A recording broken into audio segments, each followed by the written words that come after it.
Go yard. I got so much motherfucking design on right now. Break it down, bring it back, make it clap. I got 3 old thoughts, new block, where that thing. Bitches on my line, and you know they come straight. Hold up, what it not, 45, scope it cash like, whoa. How you fucking with these hoes up? Shalom, perkenalkan nama saya Sri Dewi Taboro Purbagirsang dengan NIM 2201112.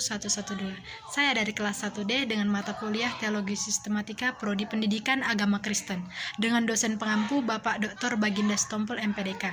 Di sini saya akan menyampaikan materi tentang pengajaran Roh Kudus. Selamat menyaksikan.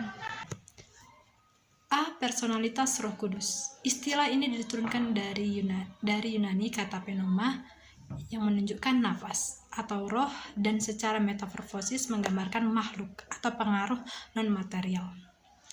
Istilah bahasa Inggris pneumatologi berasal dari 2 kata Yunani, yaitu pneuma, semangat, dan logo, mengajar tentang.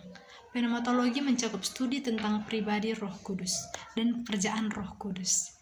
Problem dalam pikiran banyak orang adalah personalitas dapat eksis hanya dalam diri manusia. Karena personalitas hanya dapat direlasikan dengan keberadaan yang terbatas, bukan pada yang tidak terbatas.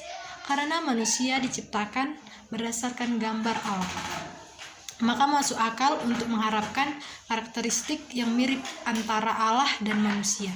Karena itu, mungkin untuk membentuk suatu konsep personalitas ilahi melalui suatu studi tentang manusia, membentuk suatu konsep personalitas ilahi melalui studi tentang manusia, karena manusia diciptakan dalam rupa Allah. Personalitas secara sederhana dapat dijabarkan sebagai yang memiliki akal budi, emosi, dan kehendak. Karena itu, dengan mendemonstrasikan bahwa Roh Kudus memiliki akal budi, emosi, dan kehendak, maka dapat terlihat bahwa ia adalah suatu pribadi dan memiliki personalitas. Roh Kudus kadang-kadang disebut sebagai sesuatu atau sekadar sebagai suatu pengaruh, tetapi suatu pribadi yang memiliki karakteristik personalitas. Atributnya mengonfirmasi personalitasnya. Akal budi. Roh Kudus memiliki akal budi karena dikatakan bahwa Roh Kudus menyelidiki segala sesuatu. Kita dapat melihat dari 1 Korintus 2 ayat 10. Kita bisa membuka Alkitab. Pengetahuan, tidak seorang manusia pun memiliki kesadaran dan pengetahuan dari pikiran Allah, tetapi Roh Kudus memahami pikiran Allah. Kita dapat melihat dari 1 Korintus 2 ayat 11. Pikiran bahkan sebagai Roh Kudus mengenal Bapa, demikian pula Bapa mengenal pikiran Roh Kudus. Kita dapat melihat dari Roma 8 ayat 27. Efesus 4 ayat 30 memerintahkan jangan mendukakan Roh Kudus dari Allah. Konteksnya menekankan bahwa Roh Kudus didukacitakan pada waktu orang percaya berdosa dengan berdusta. Kita bisa melihat dari ayat bahwa Roh Kudus didukacitakan pada waktu orang percaya berdosa dengan berdusta. Kita bisa melihat dari ayat 25, merasa marah dari ayat 26. Dengan mencuri atau bermalasan, kita dapat melihat ayat 28, atau mengatakan kata-kata yang tidak baik, ayat 29. C. Kehendak Roh Kudus. Memiliki kehendak mengidentikan ia memiliki kuasa yang berdaulat dengan pemilihan dan keputusannya. 2 karyanya mengonfirmasikan personalitasnya. A. Roh Kudus mengajar, kita dapat melihat dari Yohanes 14 ayat 16. B. Roh Kudus bersaksi, kita dapat melihat dari Yohanes 19 ayat 26. Roh Kudus membimbing, kita dapat melihat dari Yohanes 16 ayat 13. Roh Kudus meyakinkan, kita dapat melihat dari Yohanes 16 ayat 8. Roh Kudus menjadi pendoa syafaat, kita dapat melihat dari Roma 8 ayat 26. Roh Kudus memerintah, kita dapat melihat dari Kisah Para Rasul 13 ayat 2. Posisinya mengonfirmasikan personalitasnya. A. Roh Kudus dapat didukakan. Roh Kudus dapat didukakan pada waktu orang percaya berdosa. Lihat pembahasan sebelumnya, lihat dari Yesaya 63 ayat 10. Roh Kudus dapat dihujat. Penghujatan biasanya dipikirkan sebagai suatu melawan Allah Bapa. Kita bisa melihat dari Wahyu 13 ayat 6. C. Roh Kudus dapat ditolak. Roh Kudus dapat didustai, Kisah Para Rasul 5 ayat 3. Roh Kudus dapat ditaati, kita lihat dari Kisah Para Rasul 10. Sebutannya mengonfirmasi kepribadiannya. Kata Yunani untuk Roh Kudus adalah pneuma, yang adalah kata netral. Setiap kata ganti yang digunakan untuk menggantikan pneuma sewajarnya adalah netral juga. Namun para penulis Alkitab tidak mengikuti pola tata bahasa, melainkan mereka menggantikannya dengan kata ganti maskulin yang ditujukan pada Roh Kudus. Pergantian tata bahasa yang memiliki tujuan ini menekankan kepribadian Roh Kudus Seharusnya tidak ada alasan untuk mengganti bentuk netral pada maskulin. Kalau Roh Kudus tidak dipahami sebagai yang kepribadian, Roh Kudus, keilahan Roh Kudus tidak dapat dipisahkan dari doktrin Trinitas. Suatu penyangkalan adalah salah satu berarti penyangkalan pada yang lainnya. Kepercayaan pada Trinitas mengharuskan suatu kepercayaan pada keilahan Roh Kudus. Sebutan ilahi untuk Roh Kudus. Sebutan Roh Allah membuktikan relasinya dengan Bapa dan Putra dan Roh Kudus, dan juga meneguhkan keilahiannya. Pada saat ia disebut Roh Allah, hal itu berarti ia adalah pribadi yang sejati. Kita dapat melihat dari 1 Korintus 2 ayat 11. Dengan jelas memperlihatkan bahwa sebagaimana manusia rohnya adalah satu dan merupakan keberadaan yang sama. Demikian pula Allah dan Roh Kudus adalah esa, bahwa Roh Kudus dukacitakan pada waktu orang percaya berdosa dengan berdusta. Kita bisa melihat dari ayat 25, merasa marah dari ayat 26. Dengan mencuri atau bermalasan, kita dapat melihat ayat 28, atau mengatakan kata-kata yang tidak baik, ayat 29. Cek kehendak Roh Kudus. Memiliki kehendak mengidentikan ia memiliki kuasa yang berdaulat dengan pemilihan dan keputusannya. Dua karyanya mengonfirmasikan personalitasnya.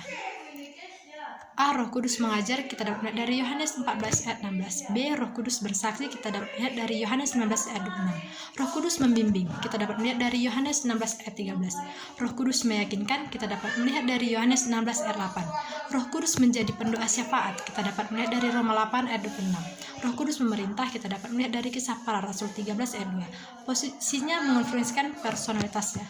A. Roh Kudus dapat didukakan. Roh Kudus dapat didukakan pada waktu orang percaya berdosa. Lihat pembahasan sebelumnya, lihat dari Yesaya 63 ayat 10.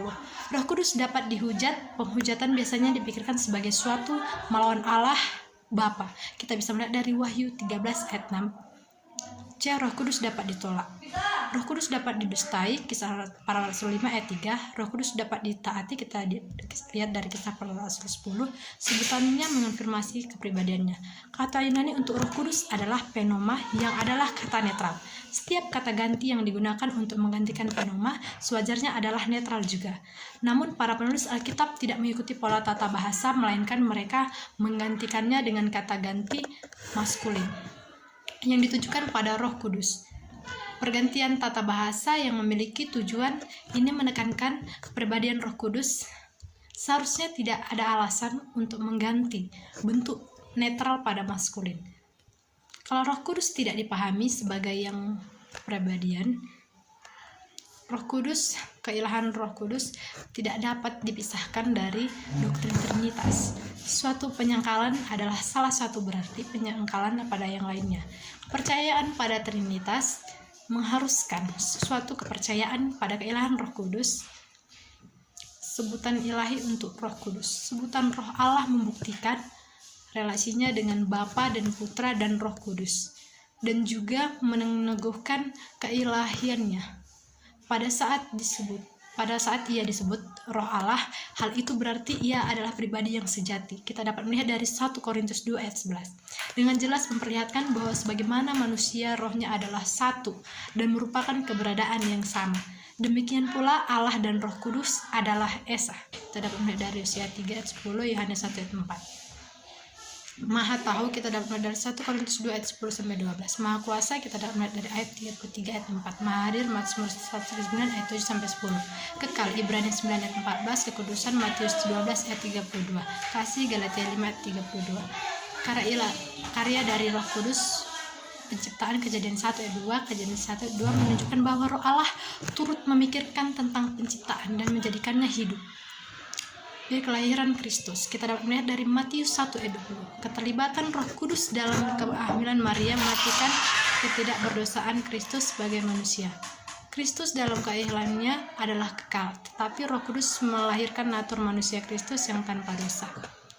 C. Inspirasi kitab suci. Kita dapat melihat dari 2 Petrus 1 ayat 21, ada suatu analogi antara Roh Kudus melahirkan kemanusiaan Kristus dan Roh Kudus mensupervisi penulis kitab suci. Sebagaimana Roh Kudus terlihat dalam kehamilan Maria dan menjamin ketidakberdosaan kemanusiaan Kristus. Demikian pula Roh Kudus mensupervisi penulis manusia untuk menjamin ketidakbersalahan kitab suci.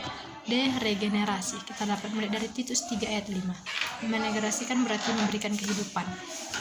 Penantara. Kita dapat melihat dari Roma 8 ayat 26. Kristus antara orang percaya. Demikian pula Roh Kudus.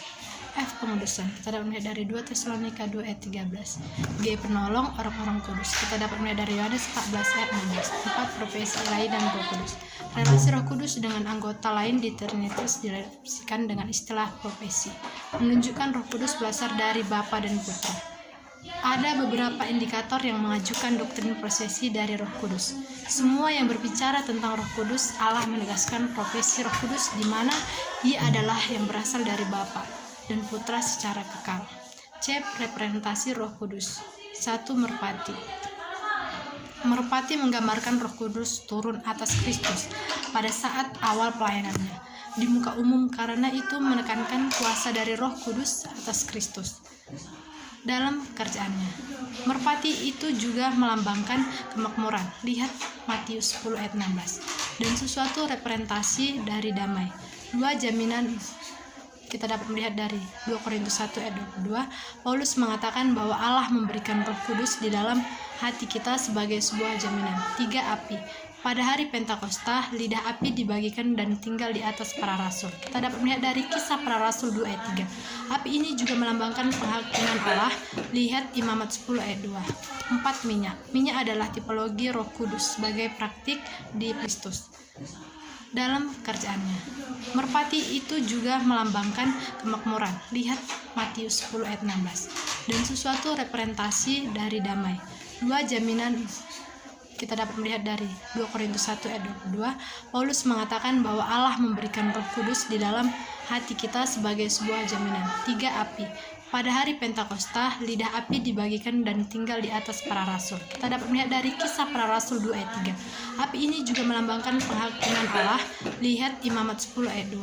4. Minyak. Minyak adalah tipologi Roh Kudus sebagai praktik di Perjanjian Lama, di mana pengurapan para iman dan raja-raja merupakan tipologi dari pelayanan Roh Kudus. 5. Materai. Roh Kudus dilihat sebagai materai bagi orang yang percaya. Kita dapat melihat dari 2 Korintus 1 ayat 22, Efesus 1 ayat 13. Sebuah materai berarti memastikan atau mengeratkan suatu batu dengan materai, sebagaimana di Matius 27 ayat 66. Angkat 6. Air. Air tanda dari Roh Kudus yang menunjuk pada hidup kekal. Lihat Efesus 4 ayat 14. Air menandakan suatu penerima Roh Kudus. Yesaya 6 ayat 23. 7. Angin. Angin merupakan presentasi yang paling alamiah dari Roh Kudus, karena kata Roh Kudus yang diterjemahkan angin, demikian pula roh. Yesus membandingkan keahlian Roh Kudus dengan angin. Lihat Yohanes 3 ayat 8. D. Roh Kudus dalam pewahyuan dan inspirasi. 1. Definisi wahyu. Dalam kebenaran biblikal, wahyu berarti Allah menyatakan kepada manusia sesuatu, kalau tidak manusia tidak akan mengetahuinya. Lihat Yehemia 2 ayat 2. Inspirasi biblikal dapat dijelaskan sebagai pimpinan Allah atas penulisan manusia, sehingga dengan menggunakan kepribadian mereka masing-masing, mereka menyusun dan mencatat tanpa salah wahyunya kepada manusia dalam kata-kata penulisan aslinya. Perbedaan wahyu dan inspirasi dapat dinyatakan sebagai berikut. Wahyu menunjukkan pada materi, sedangkan inspirasi menunjukkan pada metode. 2. Penyalur wahyu.